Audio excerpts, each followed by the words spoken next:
It's not showing anything. No, it's not. Ooh.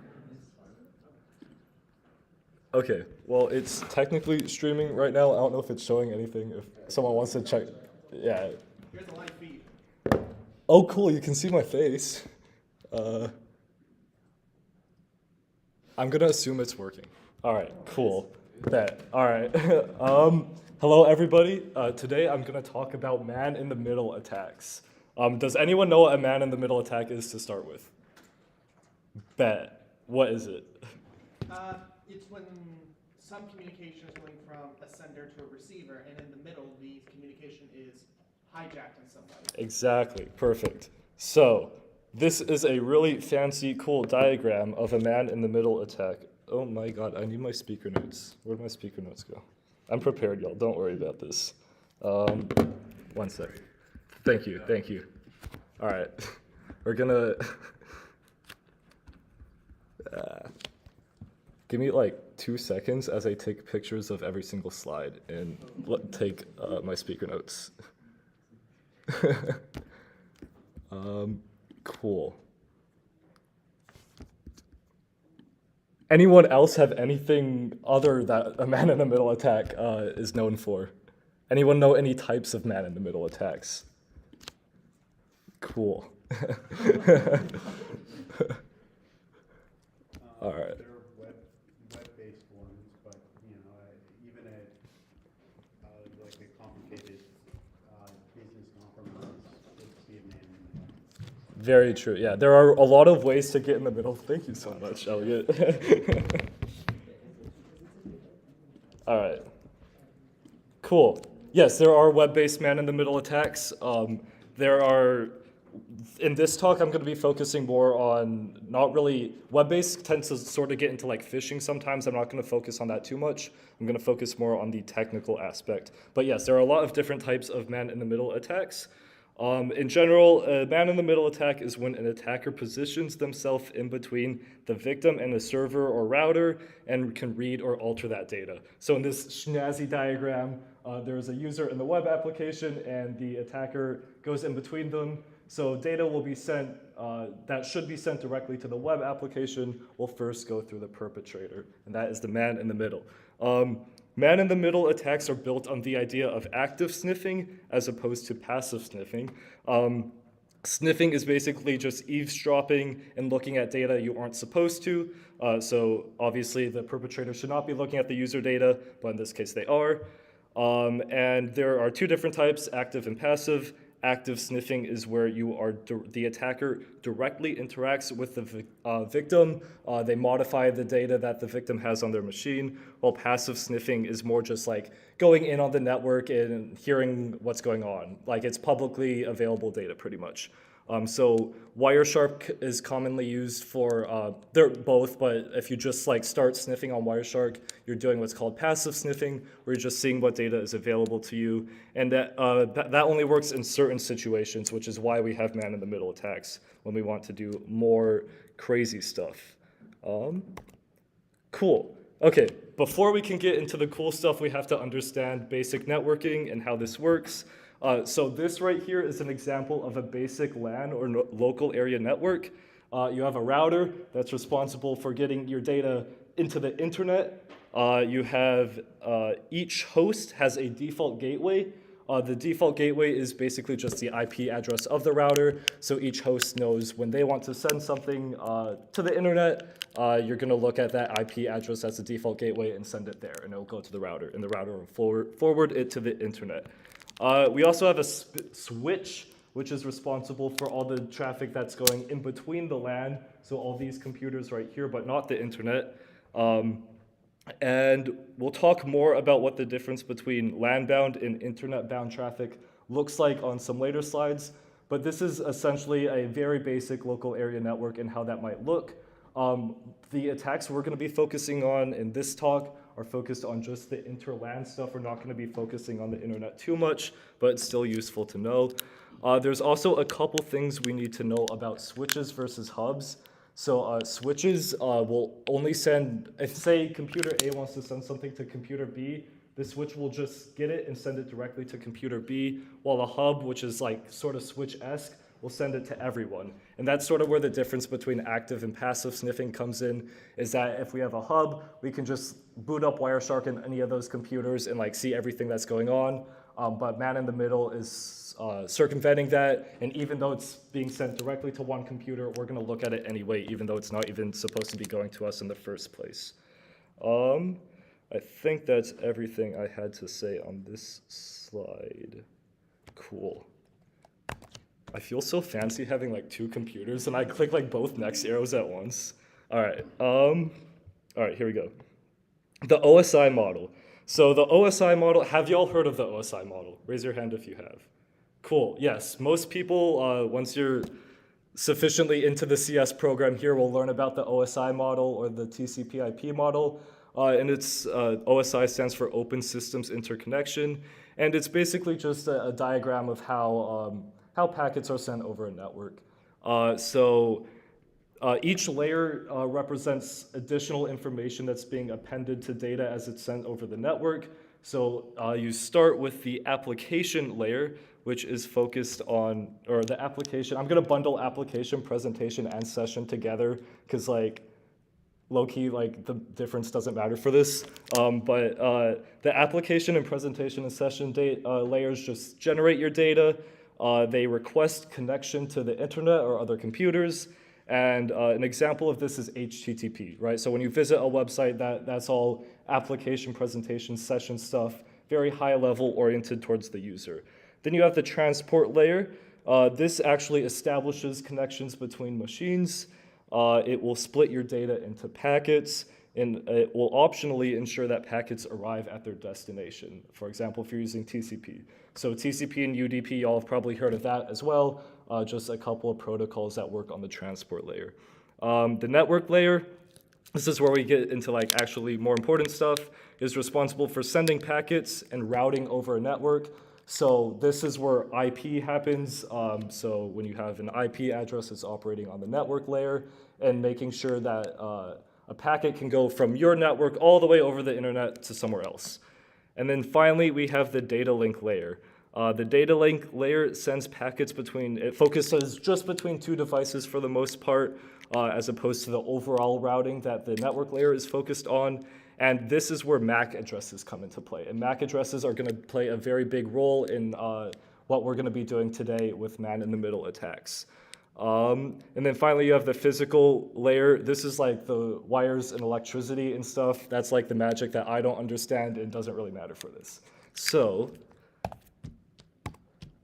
let's get into what a MAC address and an IP address is. I'm sure all of y'all know what an IP address is, so I'm not gonna get too much into that. A MAC address is similar to an IP address in that it's used to identify some sort of network interface, but it operates on the data link layer as opposed to the network layer that IP operates on, and is used mostly when it comes to local area networks and routing over that, while your IP address, again, since it's on the network layer, is more focused towards operating over the internet as a whole.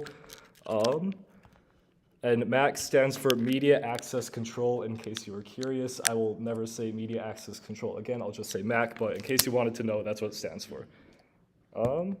Next slide. All right, so how do you get a MAC address? So there's no shenanigans going on here yet. We're not doing any weird stuff. This is just how normally on a unattacked network this looks like. So there's a protocol called the Address Resolution Protocol, or ARP, and that's what's responsible for getting a MAC address. So each computer on a network will hold what's called a ARP table that will map IP addresses to MAC addresses. So you'll have a computer that says, oh, I want to know where the default gateway is, the router. You have the IP address of the router, and then it will also have in that table the MAC address of the router. Because when you're sending data over the network, just with how networking works, you need the MAC address to send something over the local area network to the router. You can't just use the IP address.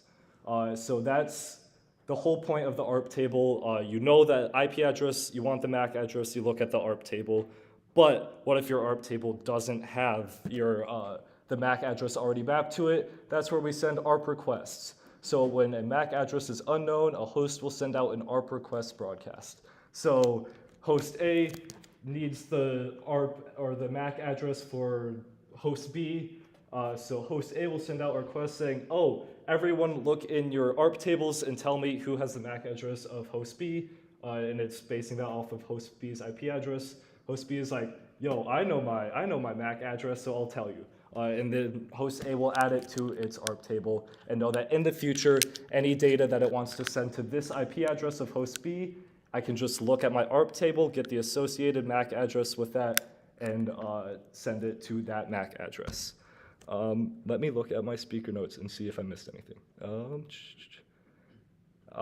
You can think about ARP requests similarly to sort of how DNS works with IP. It doesn't really work similarly, but it's the same idea behind it, about just mapping a domain name to an IP and then conversely an IP to a MAC address. Cool. Next. Okay. Let's talk a little bit about the fun stuff. So that was all about how the network is supposed to work, right? You have a host, you want a MAC address, you want to send something over the internet, that's how you do that. But ARP is not secure. So the ARP protocol that we were talking about is both, it has no authentication and it's stateless, which means an ARP response can be sent and processed at any time. So you can just send out saying, hey, this IP corresponds to this MAC address at any time, and the computer will just accept that. And then additionally, the ARP response can be sent by a host that doesn't own the IP address requested. Again, there's no authentication involved. It just accepts anything. So this is, as you might imagine, a little dangerous. And we can take advantage of this and send malicious ARP messages. So what we can do, or what we're gonna do, is we're gonna send a message to a victim machine, right? So say we have a network with an attacker on it, and a victim on it, and a router on it. Our attacker machine is gonna send a message to the victim machine saying, hey, the IP of the router, the MAC address for that is my MAC address. So we're gonna, instead of saying the actual MAC address of the router, we're gonna say it's my MAC address. And what that's gonna do is, whenever the victim then wants to send a message to the router, say because it's going to do something over the internet, that layer, the data link layer protocol of the OSI model is going to send that to the attacker machine as instead, because they put the wrong MAC address on it, the attacker's MAC address. We're going to do a demo of what that looks like in a minute if that doesn't make total sense to y'all. And then we'll also, conversely, we want to do both directions, not just sending the victim's data to the attacker. We want to send the response from the internet to the attacker as well. So we will send a message to the router as well saying, oh yeah, the victim's IP address, yeah, that's also my MAC address. So any responses go to our attacker machine as well. And then we can look at all of that data. This means essentially we're back to what we were like before, where now we are in this situation where we are a man in the middle and we are between the, are there sound effects on this? Okay, and we are between the router and the victim machine. And we can do a lot of stuff there once we're positioned as a man in the middle. A few things we can do is we can modify the data that's being sent and sort of corrupt what's going on, make the victim do things that they didn't intend to do. We can deny the forwarding of packets and create essentially a denial of service attack, or we can just read them and look for private info like usernames and passwords. And that is what I am going to be doing today. So let's look at a quick demo of what that might look like. But first I'm going to walk through how the demo is going to work, and then we'll do the demo. Okay, so there are a few steps going through this. We are first, have you all heard of Wireshark? Okay, sick. Yeah, so Wireshark, I mentioned it earlier. It's just a packet analyzer, basically. Any packet that gets sent to your computer while you're running or scanning with Wireshark will just show up in a nice little nice little list of packets, and then you can just like sort of look at all of them, see if you see any cool stuff. And that's basically it. We're not going to be using it extensively in this. We're just going to view some basic network traffic with it. But the main tool we're going to be using is Ettercap. So have any of y'all heard of Ettercap? That's okay, a few. Okay, that's more of a niche one, so that's cool. So Ettercap is responsible for essentially performing the man-in-the-middle attack itself. The specific one we're going to be doing is called an ARP poisoning attack, but Ettercap supports a lot of different ones. But anyway, with Ettercap, you can first scan all hosts on a network, similar to what you might do with Nmap, where you can get a list of every host's IP and MAC address. Then from there, you can poison the victim and the router so that your data is we do exactly what we said on this slide, where we are spoofing the MAC address, sending it to the spoofing the MAC address of the victim and the router, so the victim thinks that me, the attacker, is the router, and the router thinks that me, the attacker, is the victim. So yeah, cool. We'll do that with Ettercap. I'll show you how that works in like 2 minutes. And then from there, the victim doesn't know, presumably they don't know that they've been attacked. They can do whatever they want. They can go browse the web. They can input their credentials online somewhere. And then what they don't know is that their data is going to be sent through us first, and then we can look at that stuff. And then, yeah, that's what that says, basically. Cool. So, again, Wireshark resides more on the passive side of things, while Ettercap is going to do a more active role in actually attacking stuff. So, let's do the demo. Oops, too far. So, give me 1 sec. So all these machines are living at my parents' house right now, and I'm just remote desktoping into them because I tried doing this on ResNet, and ResNet was not happy about that. So here we are. Okay, so I have 2 machines here. I have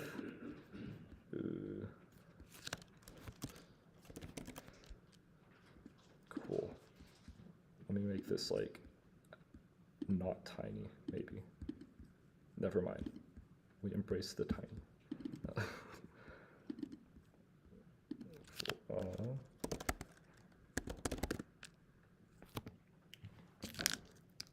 Okay, so this machine right here, this Kali machine, is my attacker machine.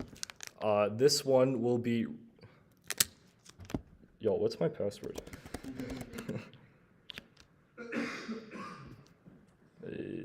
Oh, I know what it is. In case you're curious, my password was password123. Okay, don't make that your password. Okay, anyway, let me zoom in on this a little bit. Maybe. Control Shift. Cool. All right. First, can y'all read this? Or is that too small? Can I do Control? Okay, I don't think I can zoom in on command prompt, so we're just Control plus. That's what I'm doing. Control Shift plus? That's also what I did. Size. Big? No? All right. Is this in a VM or is this on your laptop? This is my mom's laptop. All right. Command plus, it might be weird. It's a Windows machine. All right, it's all right. I will just say everything I type in that way. Here, we're gonna. What did I just do? I mean, I didn't even try to do that, but okay, that was too big. All right, here we go. Okay, cool. This is the setup. Let me pull up. This is a one slide I actually need like the speaker notes on my phone for. Reese is covering up on the live stream. Thank you, Peyton. I forgot about that. Cool. It's in the corner now. Nice front and center. Okay, cool. So this is the victim machine again. Attacker machine is this Kali one. I'm gonna start at the victim and just give y'all a basic idea of what the network is looking like right now. So first, I'm gonna type the ipconfig command, which just gives us basic information about each of the interfaces on our machine. I don't really care about any of them except this one, wireless LAN adapter Wi-Fi. This is my Wi-Fi, and this is what this computer is currently using to connect to the network. There's a bunch of stuff in here. It'll give you the IPv6 address, but we don't like those. It will give you more IPv6 addresses, and then it'll give you the IPv4 address of this machine. This is the local IPv4 address of this machine, and this will be the first host on our network. We're drawing today, we're being fancy. So we have a victim whose IP address ends in 186, I think. Correct me if I'm wrong. I'm not going to write the whole thing because I'm lazy. Cool. We also have a default gateway. Again, this the default gateway was the address of the router, so that's what is going to be whenever this victim or this host wants to send information to the internet, it's going to send it to this IP address. So we have another thing. We have a router. It has an IP ending in 1. I only care about the last dot because the subnet mask is 255.255.255.all, just in case you're curious about that. Finally, we want our MAC address of this machine. So there's a command called get MAC I can run, and I see that my MAC address is this. I'm just going to care about the two last ones. So you'll notice there's 3. These other 2 interfaces are disconnected though. So the one that's being used is this one right here. And it ends in B22C. And again, this is on the victim machine. BC2C, was that what it was? B22C. Okay, cool. All right, so that is what the victim looks like and what the router looks like. Or actually, we need the router's MAC address too. Again, right now I'm not really doing anything sketchy. I'm just sort of looking at what the network is looking like right now so we can compare it to what it looks like when we do sketchy stuff. So we can see this command arp-a is just listing the arp table of this machine. So that list of this machine maintains a list of IP addresses and their associated MAC addresses. I don't care about most of them. The one I do care about is the router here. This network has not been attacked yet, so I'm going to assume this is the correct MAC address of the router, and it ends in 5E8A. So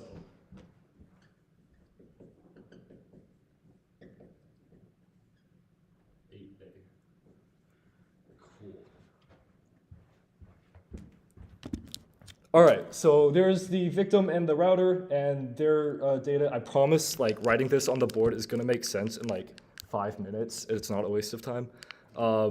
Finally, let's go to the attacker real quick and just get a couple of metrics about this guy. I'm going to type ifconfig, again, just like the ipconfig on my Windows machine or my mom's Windows machine. This is going to show me all the interfaces of this computer. There we go. You'll see INET, or ETH0. This is the one I care about. This is just the loopback one, so it's not really relevant.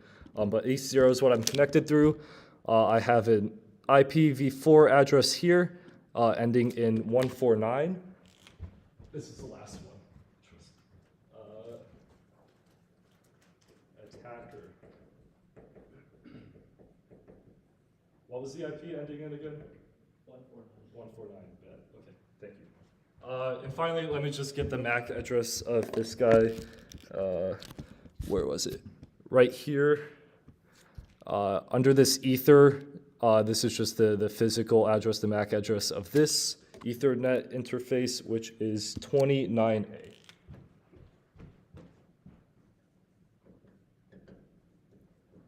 So this is what this network should look like, minus like all the other computers on it, without anything sketchy going on, before we actually ARP poison this stuff.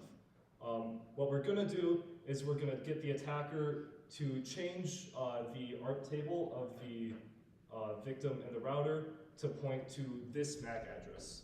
So when the victim says, oh, I want to go to the IP address ending in 1 and map that to a MAC address, instead of mapping it to this MAC address, which it should, it's going to map it to this one, which is the attacker. And that's how we get in the middle and see everything that's going on. So before we start, let me launch Wireshark real quick and just show you what's going on this network. So again, Wireshark is just going to passively sniff everything that goes through this computer and give us some cool information about it. So I'm going to start capturing. You'll see this is a very busy network, a lot of stuff going on. That's cool. I don't care about any of this. All I care about is ARP and HTTP stuffs. So I'm going to filter that out. Nothing's really going on right now in terms of ARP requests and HTTP requests. Cool. That's as expected. What I'm going to do is I'm going to go to my victim real quick, and I'm on this this website right here. It's blocked by the thing, I'm sure. So let me move this over. And then we're gonna zoom in. This is like a sketchy website that doesn't have HTTPS enabled. So we can see all the data sent over this in plain text, assuming it goes through our machine, which is cool. Or it's not cool, but it's cool for us. So I'm just going to type in a username and password in here. I'm going to log in. It's going to send it to the server. It's going to tell me it doesn't exist. Sure, I'll trust you. And then you'll see I'm back at Wireshark. Nothing going on here. I don't see any HTTP requests, which means that did not go through my attacker machine right now. I'm not in the middle yet, but I'm about to be in the middle. So let's launch Ettercap. This is going to actually do the attack for us. I'm going to use the graphical version because I don't want to type stuff. And then, can you all see this? It like kind of blends in. It's kind of annoying. All right. Anyway, I'm just going to stick with the default settings from there, from that main menu. The main thing was just what interface do you want to run this on, and do you want to enable sniffing by default? I do want to do those, or I do want to enable sniffing by default. So it's sniffing the network, again, just like Wireshark, not getting anything useful, but let's give it something useful. So we're going to click this button up here, scan for hosts. Similarly to how you could use Nmap to scan every single host on the network and see what's going on, we are going to scan every single host on the network. And get a list of all those. So now our host list is going to be populated right here, and this is a list of every single host on my network. Shelby is my mom, in case you're curious, and then their associated MAC address. So, cool. Let's do this. Okay, so I want to launch this attack against the victim and the router. So my victim was the machine ending in IP address 186 and MAC address B22C. I can scroll down here. Oh, here it is. It has, in case you can't read that, the IP address is 192.168.1.186, and the MAC address ends in B22C. So this is the victim. When we looked at the victim earlier and ran those commands and saw all the data associated with it, this was what it gave us. So we're just going to stick with this one. This is going to be target 1. Now we're going to use the router as target 2. The router's IP ended in 1, and its MAC address ended in 5E8A. Here it is right at the top, IP address 192.168.1.1, and the MAC address ends in 5E8A. So we're going to add that to target 2. All right. So now when we launch this ARP poisoning attack, it's going to poison both of those targets and say, oh yeah, that MAC address that goes to, so it's for target 1, it's going to tell you, oh yeah, when you want to talk to 192.168.1.1, the MAC address associated with that is not the one ending in 5E8A, but rather my attacker's, which ends in 29A, I think. So yeah, that's what this is going to do, and vice versa as well. And let's poison this and see what that actually means. So I'm gonna go to this man in the middle menu. I'm gonna click ARP poisoning. Here's a couple other types of attacks you can do, but since we talked about ARP poisoning for the past 30 minutes, we're gonna do ARP poisoning. I'm gonna click OK, and it's going to start poisoning, presumably. All right, let's see. I don't know why it's not showing me any ARP things. Did I type it wrong? Oh, well, yeah. Here, you can see ARP things are happening now. I guess I typed that wrong. I'm gonna add HTTP. Yeah. Okay, cool. Cool, okay. So it's getting bombarded with ARP requests at the moment because that's the whole point of this. And then finally, let's go and before we tried accessing that website and the attacker did not see my credentials, let's log in again.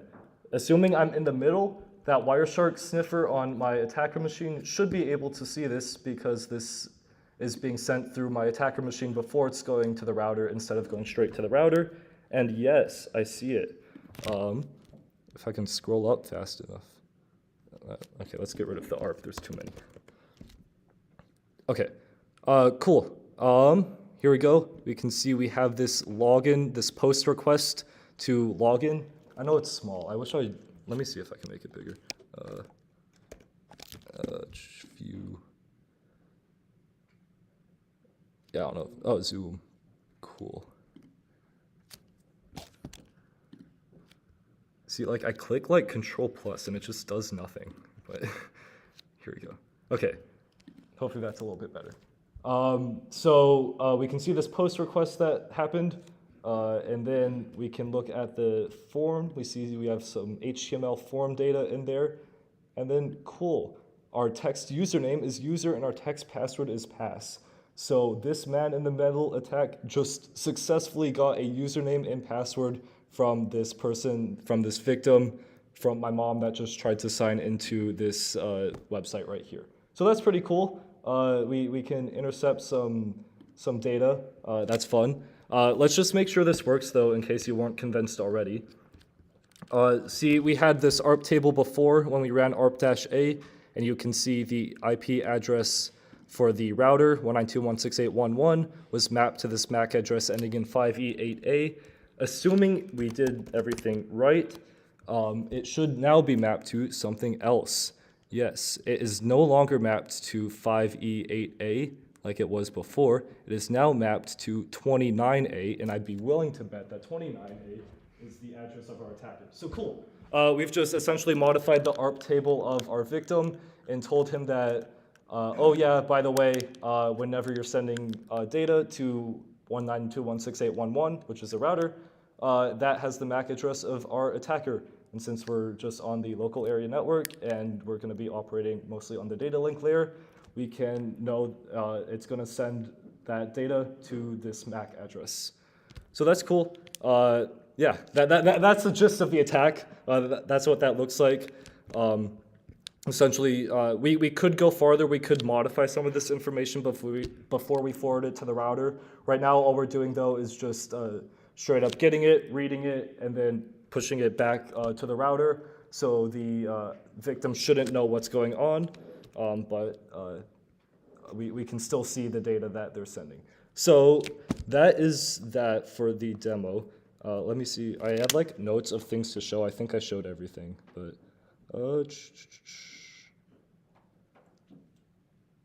bet. Yeah. So we can see that. We can see everything this victim does. I could search for random stuff, and then we get that as well when it takes a second. No, I filtered by HTTP. That's why. Let's go to Urban Dictionary. Now we should see something.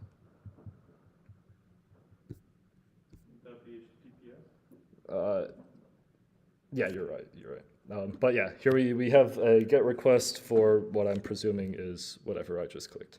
Okay, cool. So we can see all the HTTP traffic and all the traffic in general for the victim now. So that is what a man-in-the-middle attack looks like.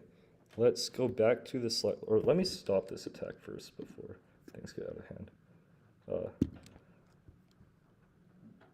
So when you stop the attack using Ettercap, it essentially just poisons the victims again, but it poisons them correctly and puts them back to what they should be, which is nice of it. So cool. Slideshow again. So that is what a man-in-the-middle attack looks like. Any questions about that process? Yes. So you mentioned that ARP has no authorization. How would you prevent a man-in-the-middle attack? I'm so glad you asked. Please be the next slide. Yes, it's the next slide. Okay, cool. So there are ways to prevent this. Let me preface this by saying it's really easy to launch like an attack like this, an ARP poisoning attack. I had to do like basically nothing to my network to get this to work. So it had like no defense against it already. So that's, again, pretty cool if you're the attacker, not if you're the defender. But there are some ways to prevent this. One thing is static ARP tables. This is sort of like the wild solution where you just like straight up say, oh yeah, you have one ARP table and you can't change it at all.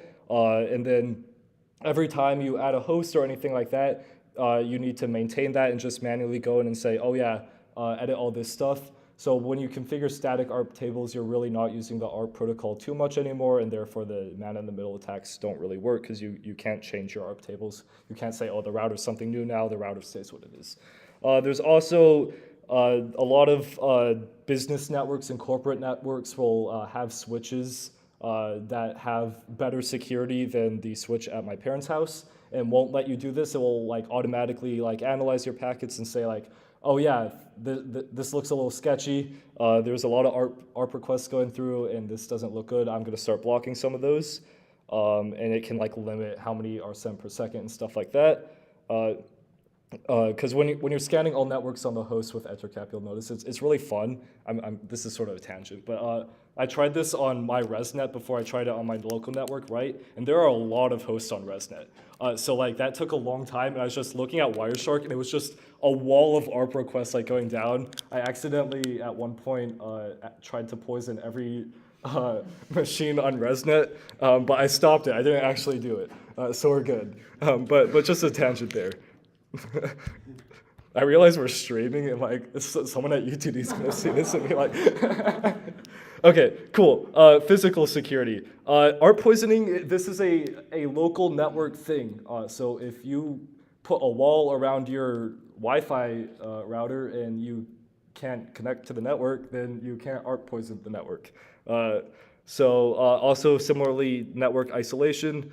If you split your network into a lot of different subnets, then if an attack occurs on one subnet, you're gonna get a lot less out of it than if you were to do it on a bigger network with a lot of stuff going on. Because again, you can poison like every machine on a network if you really wanted to. Cool. Lastly, encryption. The only reason we were able to find a username and password in the demonstration I did is because it was running over HTTP. So we could just see in plain text a username and password. If it was running over HTTPS, we would have gotten gibberish, which would have been a lot harder to decode into a username and password. So yeah, use HTTPS. Don't enter your credentials on a site that uses HTTP. That's stupid. Cool. Yeah, and the encryption thing doesn't really prevent man-in-the-middle attacks or ARP poisoning. It just sort of like makes it so it's not useful. Okay, cool. Finally, we talked a lot about ARP poisoning. There are a lot of different man-in-the-middle attacks. You'll notice when I pulled up Ethercat before and we clicked the man-in-the-middle attacks menu, there's a lot of them. It's not just ARP poisoning. So let's talk about some of the other ones, because they're all kind of cool. So ARP poisoning is what we did. It's one of the more popular ones, and it's, just modifying the ARP tables of different hosts and routers and letting them know, oh yeah, send stuff destined for this IP address should go to another one. There's other attacks as well. NDP poisoning, that's neighbor discovery protocol poisoning. That's basically ARP poisoning, but for IPv6. But we don't like IPv6 because it has more numbers than IP addresses, and they scare me. We also have ICMP redirects. So this is a little more complicated, but essentially ICMP messages, like the ones you use to ping other things, when you use like the ping command and ping another thing, you're sending an ICMP packet to it. ICMP messages can be used to tell a host to use a different, more efficient router next time. You can essentially say like, oh, don't use the default gateway because it's slow, use this other router. And if you send malicious ones, you can say, oh, this other router that you want to use that's more efficient is actually the attacker. So you can send ICMP redirects. The redirects are the ones that are telling you to like use a more efficient one. You can send those to a victim, telling them to use my machine instead and send all your data there. Cool. Port stealing. An attacker modifies the switch's forwarding table, so each switch has a table essentially saying where to forward packets that get to it, like which little Ethernet hole to send them out of when it's destined for somewhere. So you can modify the forwarding table to forward packets destined for the victim to the attacker instead. I'm not sure exactly the specifics of that, but that's just one other way to do that. And EtherCap lets you do it, so I'm assuming it works. And finally, there's DHCP spoofing. DHCP is Dynamic Host Configuration Protocol, and it's used to set up your IP and default gateway when you first connect to a network. So an attacker, in this spoofing method, an attacker can send so many DHCP requests to the DHCP server using a bunch of fake MAC addresses, essentially simulating that there are a bunch of new machines connecting to the network when there actually aren't, and it will overwhelm the DHCP server. And once the DHCP server is overwhelmed, it'll think the network is full. There are the max number of hosts on that network, and then it will begin ignoring new requests, new DHCP requests. This is what the picture is for, by the way, this one. And then once the DHCP server is overwhelmed and stops responding to new DHCP requests, the attacker can come in, act as the DHCP server, and then whenever a network or a new host actually joins the network, it can say, oh yeah, hey, I'm going to configure you. I'm the default gateway. Send all your stuff here, and then get stuff that way. And that is the gist of man-in-the-middle attacks. If you want to do it yourself, it's, again, pretty easy. On local home networks, there's not a lot of protection against it. You can just use EtherCap and Wireshark on it pretty easily. This is just a YouTube video with a cool demo and showing how that works. And then, are there any questions? Cool. I'm going to take that as I explained it really well. All right, well, that's all I've got.